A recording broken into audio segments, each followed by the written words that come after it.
Meus amigos, parece que chegamos ao fim da indústria automotiva brasileira. O Brasil está se transformando numa grande oficina de parafusar carro chinês.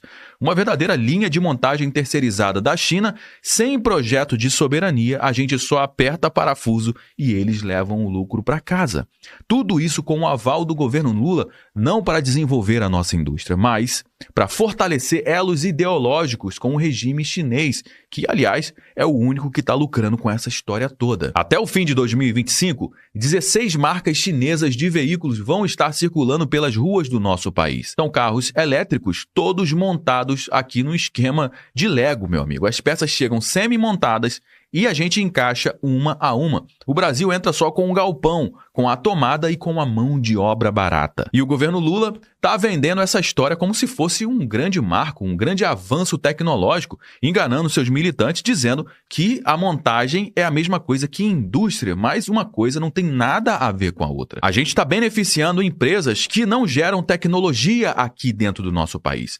Elas não constroem cadeias produtivas aqui dentro, não tem nenhum compromisso com o desenvolvimento do nosso país. E isso é desastroso para o futuro da indústria automotiva brasileira. Porque a China está fazendo o que é bom para a China, gerando empregos lá, desenvolvendo tecnologia de ponta lá na China e exportando seus kits semi-acabados para cá. Eles estão certos. Quem está errado nessa história toda é o Brasil de aceitar esse papel ridículo de colônia barata do século XXI. Porque no fim das contas, isso aqui não é somente apenas sobre o carro elétrico. É sobre o lugar no Brasil na geopolítica global. A gente vai ser um país que produz, que investe em tecnologia, que gera empregos de verdade, ou vamos ser apenas uma peça descartável no jogo de interesse da China? Um país que só monta, um país que só consome, que depende. A discussão aqui é clara, meu amigo. Ou a gente defende a nossa indústria nacional, ou a gente entrega tudo de bandeja por causa de um alinhamento ideológico cego. Essa é a grande discussão. Enquanto a General Motors, a Volkswagen, a Fiat, Toyota e outras montadoras que investiram bilhões de reais na indústria automotiva aqui, essas empresas elas enfrentam custo Brasil, prejuízos bilionários e demissões em massa, o governo Lula libera cotas de importação com isenção de impostos para carros praticamente prontos vindo da China. Esse é o modelo do Lula governar. Premiar quem não produz sequer um parafuso no nosso país. Isso aqui não é somente uma disputa comercial, meu amigo. Essa aqui é uma guerra industrial. E o Brasil, mais uma vez, está entregando os pontos antes mesmo do apito começar. Bom, meus amigos, vamos começar com essa matéria que saiu aqui na Neofeed. Invasão Made in China. 16 marcas chinesas de carro chegam às ruas brasileiras até 2025 e tem muita gente que vai falar, pô, José, isso não é legal, cara?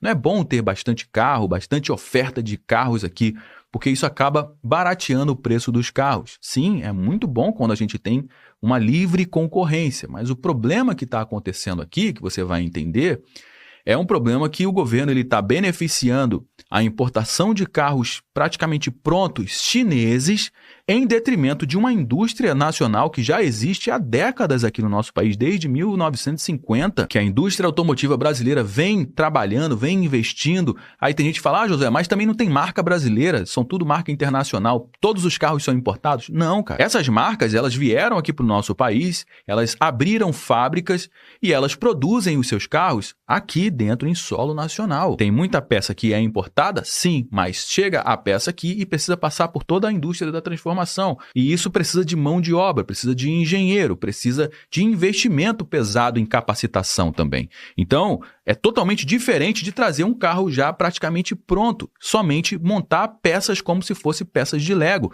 que é exatamente a proposta da China para ganhar isenção fiscal. E a tendência é sim a gente ter carros mais baratos aqui no nosso país, por conta da oferta, do tamanho da oferta que aumenta, mas esse movimento traz muito problema para uma série de indústrias e de setores que dependem da indústria automotiva. E agora vai todo mundo ficar chupando o dedo.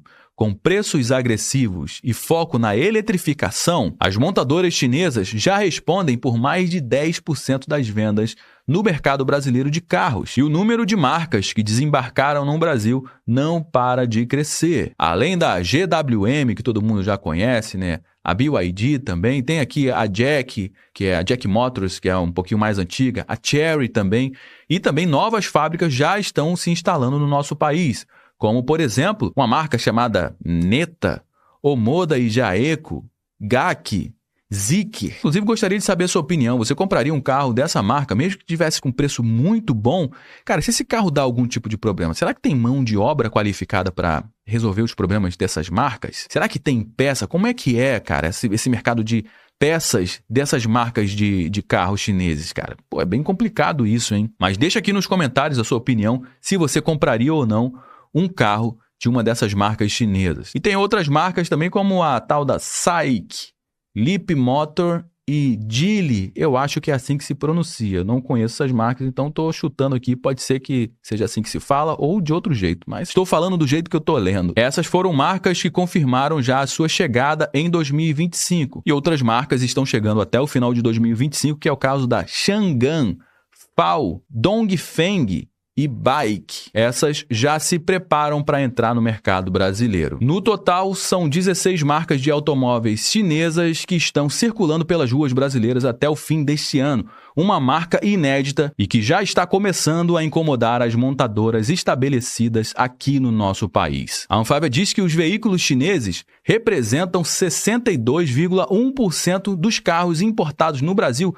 apenas no primeiro semestre de 2025, ou seja, um crescimento absurdo, cara, de importação de carros chineses. A soma das vendas da BYD, Caoa Chery e GWM, que são as três principais, por exemplo, as colocaria na quarta posição, apenas atrás de Volkswagen, Fiat e General Motors. E neste ano, até julho de 2025, as três marcas chinesas venderam 110.856 veículos, o que representa um aumento de 26,5% quando comparado com o mesmo período do ano passado, mostrando que existe realmente uma grande invasão de carros chineses no nosso mercado. Esse avanço preocupa as montadoras tradicionais. Olha o que elas falaram. Ó. As vendas de veículos produzidos no Brasil caíram 10% no varejo no primeiro semestre de 2025. Isso acaba prejudicando toda a cadeia que depende do setor automotivo do nosso país. E em resposta, montadoras como a Volkswagen, General Motors, Toyota e Stellantis se uniram à Anfávia e enviaram uma carta ao presidente Lula alertando que o benefício colocaria em risco 180 bilhões de reais em investimentos e milhares de empregos. Ou seja, as montadoras estão dizendo que vão deixar de investir 180 bilhões de reais aqui no nosso país e isso vai acabar impactando nos empregos também. Milhares de pessoas vão perder os seus empregos, os empregos diretos e indiretos. A Anfávia acusou a BYD de buscar vantagens injustas e ameaçar a cadeia produtiva com uma montagem de parafusos sem valor agregado. A BYD respondeu na mesma moeda, abre aspas, para a resposta da BYD, o incômodo das concorrentes não tem a ver com os impostos, nem com montagem, nem com os empregos. Tem a ver com a perda de protagonismo, informou a empresa chinesa em nota. Fato é, meus amigos, que hoje mais de 60% dos carros importados no Brasil já vêm da China. E isso não vai parar por aí. Mais 16 marcas chinesas confirmadas chegam no nosso mercado até o final de 2025. E como é que esses carros vieram parar aqui? Como é que eles vão chegar aqui, hein? A maioria vão chegar aqui com regimes que minimizam impostos e maximizam os lucros de quem produz, que é, no caso, a China. É o chamado modelo SKD e o modelo CKD, uma engenharia tributária que transforma o Brasil em um depósito de peça encaixada. Vamos entender a diferença entre esses modelos. O CBU é quando o carro vem 100% pronto, direto da fábrica estrangeira aqui para o nosso país, é o modelo mais tributário. O CKD, que é o Complete No Down, e é quando o carro chega desmontado em kits. A montagem exige estrutura, solda, pintura e gera mais empregos locais. Agora, o SKD, que é o Semi-Knockdown, é o pior cenário. O carro já vem praticamente pronto, as peças chegam pintadas, já com acabamento feito, e aqui no Brasil só encaixa o quebra-cabeça. E é exatamente esse modelo que a maioria das montadoras chinesas está usando. A GWM, por exemplo, já começou a operar no dia de hoje em Iracemópolis, no interior de São Paulo, com capacidade para até 50 mil veículos por ano, todos eles em regime SKD. A BYD, que comprou a antiga fábrica da Ford na Bahia, também vai operar no SKD até pelo menos 2026.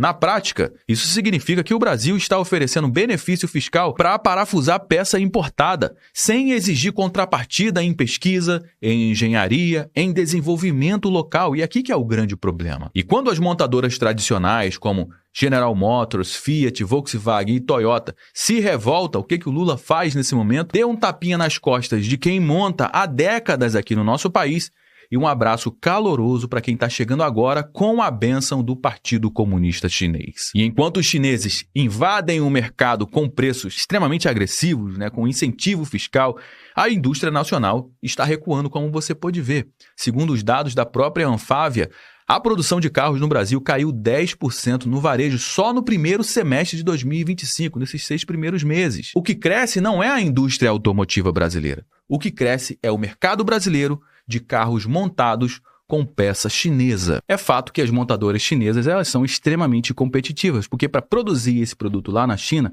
é muito mais em conta, é muito mais barato. Lá tem muito mais mão de obra, mas que qualidade de mão de obra que eles têm lá na China, hein? Pois é, eles estão abrindo a sua fábrica aqui no Brasil, lá na Bahia, e eles estão passando por uma série de apuros, porque o Ministério Público do Trabalho lá da Bahia processou a BYD por trabalho análogo à escravidão. Você está sabendo disso? Pois é, nessa matéria que saiu aqui, no dia 27 de maio de 2025, lá no G1, diz que o Ministério Público do Trabalho processa a montadora chinesa BYD por trabalho escravo e tráfico de pessoas na Bahia. A ação civil pública foi protocolada nessa terça, dia 27 de maio, após funcionários chineses serem resgatados em dezembro. Funcionários tinham passaportes retidos e trabalhavam em situações degradantes. Olha o que diz aqui a matéria. Os funcionários chineses foram encontrados amontoados em alojamentos sem condição de conforto e higiene e eram vigiados por seguranças armados que impediam a saída desses funcionários do local. De acordo com o Ministério Público do Trabalho, todos os funcionários entraram no país de forma irregular, com visto de trabalho para serviço especializado, que não correspondiam às atividades desenvolvidas na obra. E no dia de hoje, o Lula foi lá à inauguração da fábrica da GWM em São Paulo. A nova planta da chinesa Great Wall Motors fica em Iracemápolis. Investimento previsto é de 10 bilhões de reais até 2032. Mas agora você já sabe qual é o modelo que essas montadoras chinesas estão trazendo aqui para o nosso país. É a montadora mesmo, só que é montadora de pecinha de Lego. Bom, meus amigos, o que está em jogo aqui não é apenas o mercado de carro elétrico no nosso país. É o futuro da indústria brasileira. A China já entendeu a lógica do jogo. Ela quer dominar a cadeia produtiva global sem precisar sair do território dela. É muito simples essa estratégia e muito fácil de detectar. Ela produz o seu produto lá, ela lucra lá, ela desenvolve a sua economia lá e manda o kit de produto acabado aqui para o nosso país e transforma países como o Brasil em uma linha auxiliar, sem transferência de tecnologia, sem formação de engenheiros e sem inovação local. E o governo Lula, hein? Onde é que está no meio desse campo todo? Ao invés de reagir com um plano sério de reindustrialização, ele entrega a chave do galpão com cadeado aberto para a China e diz que está atraindo investimento, quando na verdade ele está financiando o enfraquecimento da indústria nacional com dinheiro público, com renúncia fiscal e isenção de imposto para quem não planta dentro do nosso país. E é exatamente isso que está acontecendo. E se o Brasil não reagir agora, em pouco tempo seremos irrelevantes no cenário internacional, não somente como fabricantes, mas como um país que não tem a menor capacidade de competir industrialmente com o mundo. Bom, meus amigos, já trouxe algumas informações aqui no nosso conteúdo de hoje. Todo mundo já sabe que o nosso bate-papo não finaliza quando o vídeo acaba. Na realidade, eu só trouxe algumas informações. Eu só dei o start. A gente vai dar prosseguimento à nossa conversa aqui no campo dos comentários. Deixe o seu comentário aqui embaixo, quero saber o que você acha disso tudo. A sua participação é extremamente importante para dar corpo aqui para a nossa conversa. É extremamente importante você compartilhar esse conteúdo com mais pessoas, afinal de contas, as informações que eu trouxe aqui você não vai ver sendo divulgadas amplamente na grande mídia, você pode ter certeza disso. Então faz o seguinte, compartilha com pelo menos uma pessoa que você conheça ou um grupo que você participa no WhatsApp, assim você me ajuda a propagar essa mensagem para mais pessoas. Se você gostou do nosso conteúdo, deixe o seu like, aproveite para se inscrever aqui no nosso canal, também ativando o sininho. Eu me chamo Josué Aragão, um grande abraço, a gente se vê agora no nosso próximo conteúdo.